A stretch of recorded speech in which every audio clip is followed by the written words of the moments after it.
Olá pessoal, tudo bem? Mais uma aula de metodologia de ensino aqui. Espero que ninguém tenha passado muito mal com os chocolates da Páscoa, né? Hoje vamos falar um pouco, de forma bem genérica, né? Dessa pedagogia histórico-crítica, né?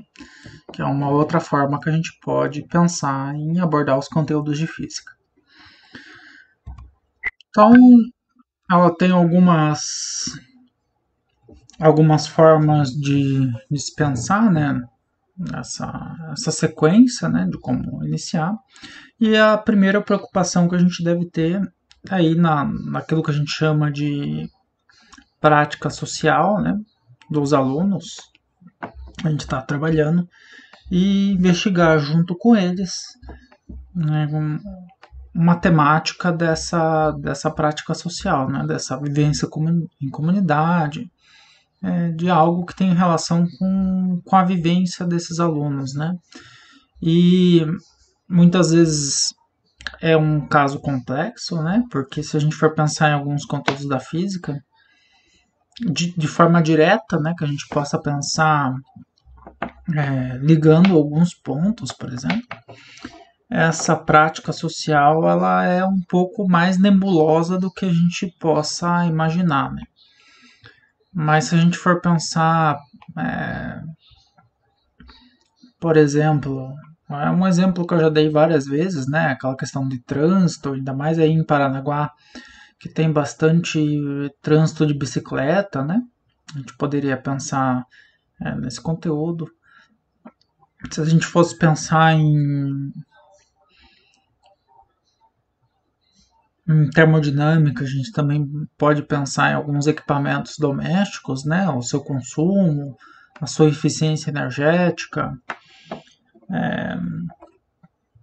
E é dessa forma, né? Alguns outros conteúdos que a gente também poderia tentar imaginar como eles têm relação com a vida cotidiana dos estudantes, né? Então, se a gente for pensar nesses procedimentos, né? Tem esse anúncio do conteúdo, né? Veja, aqui o caso não é o professor ter ideia sozinho, né? De que tema pode se relacionar com aquele conteúdo, mas nessa conversa inicial onde o professor expõe aquilo que ele vai trabalhar de conteúdo, né, no caso a cinemática, tenta dar alguns exemplos, trazer o aluno também para contribuir nesse momento para fazer essa exploração, né, do que na prática social dele parece ter alguma relação com aquele conteúdo que a gente tá levantando, né?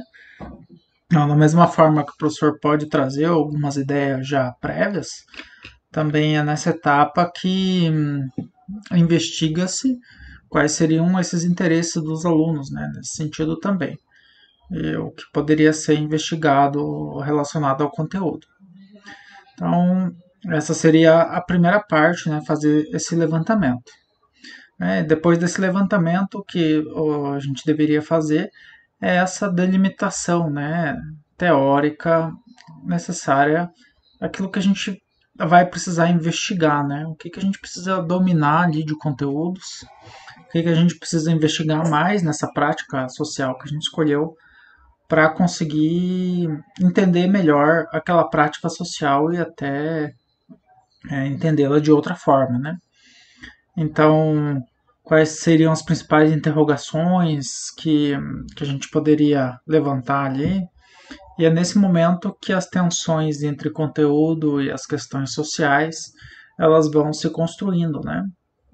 Então, vai se construindo essa problematização a partir dessa interação entre a teoria e aquilo que é narrado de problema social, né?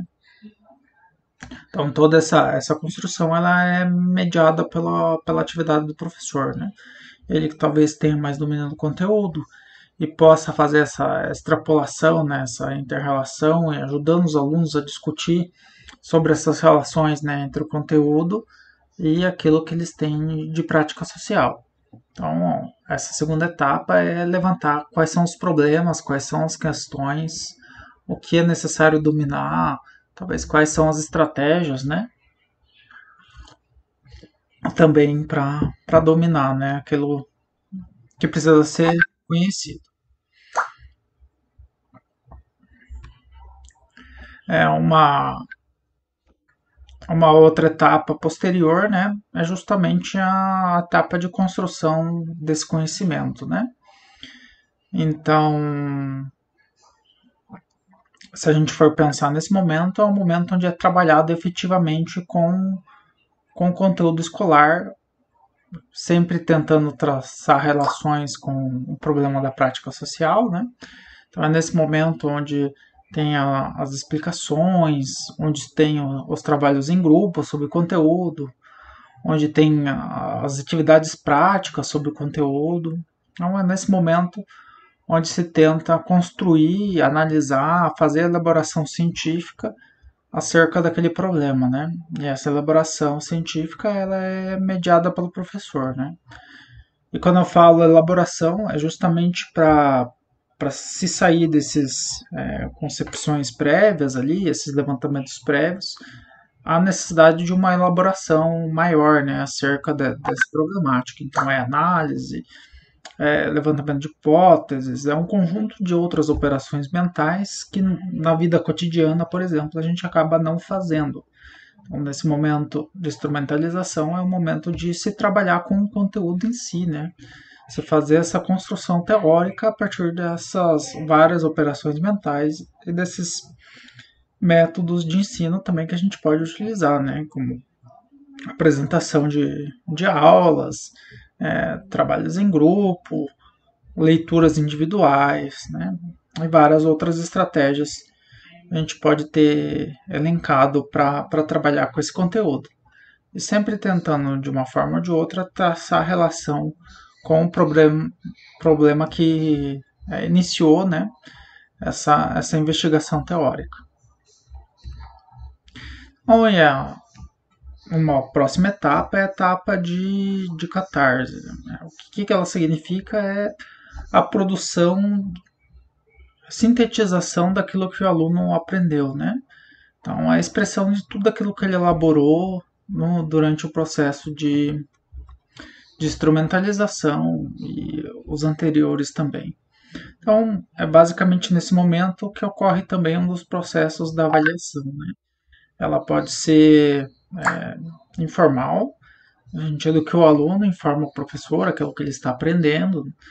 Isso pode ser a todo momento, né? Então,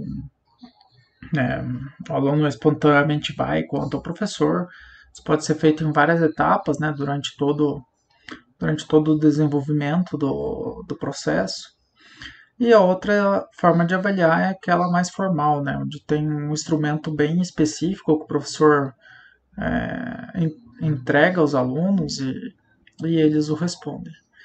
Então, se a gente for pensar na avaliação, ela é essa etapa da catarse, né? Então, onde o aluno vai produzir um texto que foi pensado, onde ele vai tentar elaborar um projeto, por exemplo, para levar à prefeitura, né? Nem que não se leve esses projetos à prefeitura, mas se o instrumento final for esse, a elaboração desse projeto, né?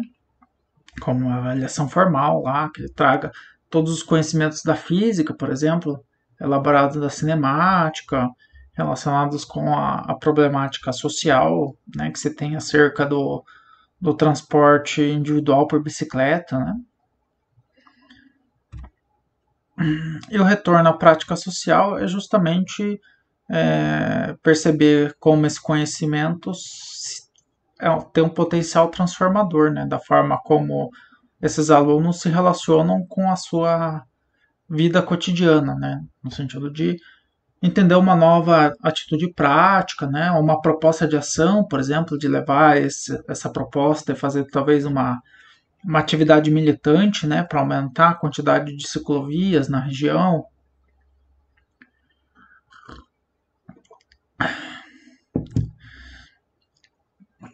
Para talvez baratear, por exemplo, impostos sobre equipamentos que têm uma eficiência energética maior do que outros, né?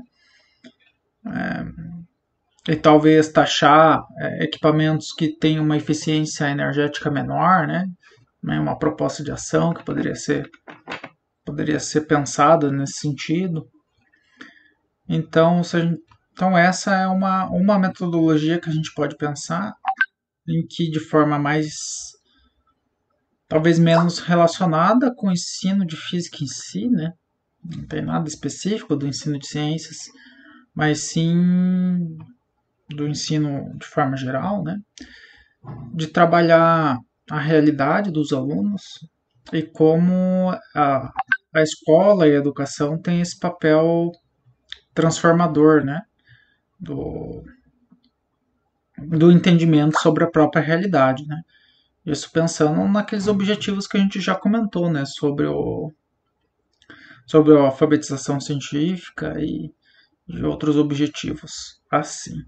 Então, também tem essa relação, né? Esse novo entendimento do conhecimento científico e de sua relação com a vida cotidiana também faz parte dessa perspectiva. Então, por hoje é tudo, pessoal. Que ninguém passe muito mal aí com chocolates da Páscoa. E até a próxima.